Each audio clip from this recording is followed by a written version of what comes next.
name is Toyin Umesiri. I'm the CEO of Nazaru LLC, a US-based company, and I'm also the convener of the Trade with Africa Business Summit, which happens in the US.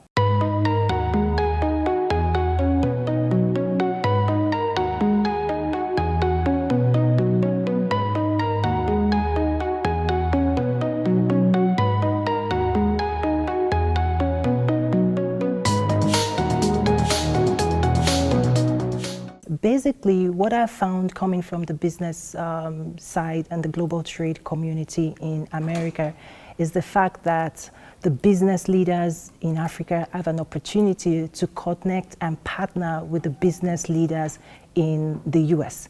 For the last 20 years, what I have seen is that we've established diplomatic relationships heavily, but there's a huge opportunity for us to allow the business community in America to get to know what doing business in Africa is and what doing business with African leaders look like. Nazaru came out as a need for us to create a platform that helps Africans to understand the US market.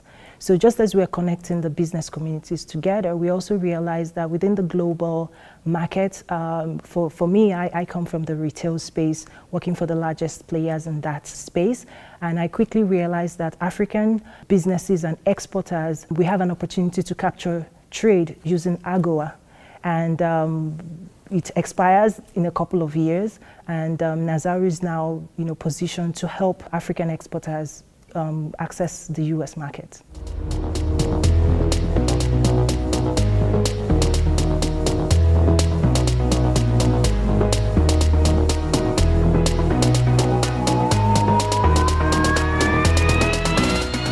Right now, we know that the US currently does about 2% of its global trade with sub-Saharan Africa. And within that basket, there's really mostly extractive resources, oil. So with Africa having a quarter of the number of countries in the world, I think that's a low figure for us to be talking about.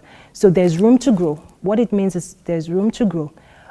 That's one. The second thing we have to look at is existing flows of commodity and products today does not give credits to Africa for what Africa produces. A good example is cashew. West Africa produces about 30 to 40% of the cashew consumed around the world, but the world doesn't acknowledge that because it is exported raw into Southeast Asia, processed in Southeast Asia before it enters the Western market. We have an opportunity to say, we grow cashew, we process cashew, and we can sell you some cashew. That's the future that I look forward to. What we do know is fragmentation doesn't allow you to negotiate in a powerful way, right? So by Africa coming together, and the interesting thing or the funny thing is people already perceive us as one country anyway. so why not? I see unity in number, unity as a force.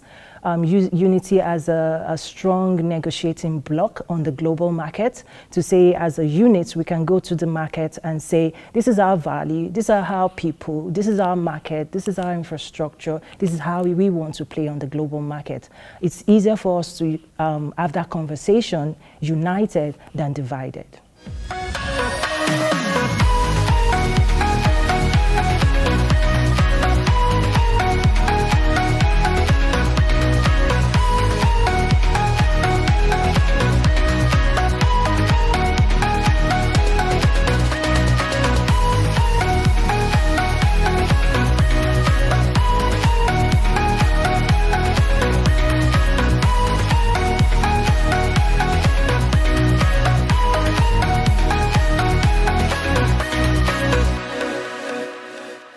The Intra-Africa Trade is a landmark event, it's history, and one of the things I say is everybody that is part of this inaugural event, they are the risk takers, because when you're trying to do something for the first time, it's really challenging to share your vision and to get people to support your vision. So I must commend President Oroma, the head of and chairman of the board of Afri-Exim Bank for his vision, and I say this is the type of leadership that Africa so needs. This is the time that we need that type of leadership.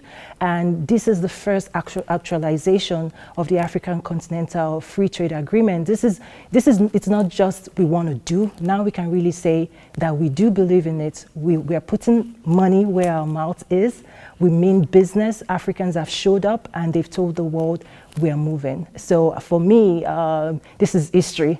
And I do hope that we tell that story, that it doesn't just end at this event, that we're able to tell the story of what we're doing here, and we can also tell the world of why they want to be a part of this movement to transform Africa. The diaspora has a huge role to play in telling our stories. We are all over the world. We interact with our host countries, we build relationships with our host country, we marry, we have children, we've become a part of that community. And when we do become a part of a community, we must share our stories. I think what we can do a better thing of is owning our stories, celebrating our stories, and sharing our stories with our friends, our co-workers, and getting them to say, I know this is what you see on the TV about Africa, but let me share my experience. And there's not one story to Africa, really.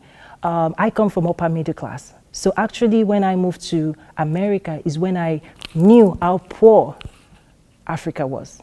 So America educated me about poverty in Africa, but I lived a different lifestyle. But for me, my work is now, how do I tell the world that there are complex business transactions happening in Africa, but because of mindsets, barriers, groups of people around the world are being excluded from those transactions because they are not passive in Africa. They don't understand the Africa of today and the Africa, they don't believe in the Africa of the future. So I think our work is cut out for us. We really have to have a clear view of the Africa we're working towards, and we have to say we want partners. We would lead, we have to lead. We cannot afford to say, we cannot hand over the steering wheel to other people. We cannot expect other people to build our nations. The greatest regions and developed places around the world that we've seen were built.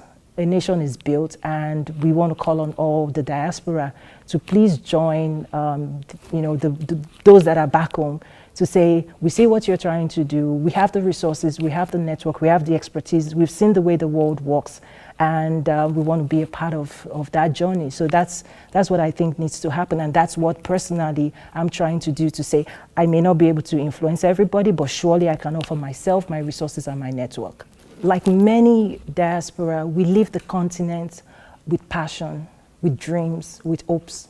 I did the same. So pursuing the opportunity, the promise of America, the land of open dreams attracted us. And I went into the US for my graduate program. And right after that, the corporate America absorbed me.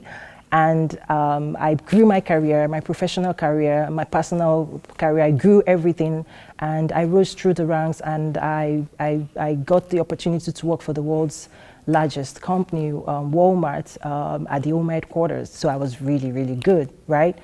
And since I left, I didn't go back. But what happened, which changed my life, was I lost my dad about 3 years ago, which then you make that imagine, the phone call you do not want to have. Then I returned, but that changed my life because I heard the stories and the legacy and his community. He rose through the ranks, but he stayed connected to his community. And that was when I decided, oh my goodness, I have roots. I have a community I must serve. And I began my journey to say, these are my expertise, these are my people.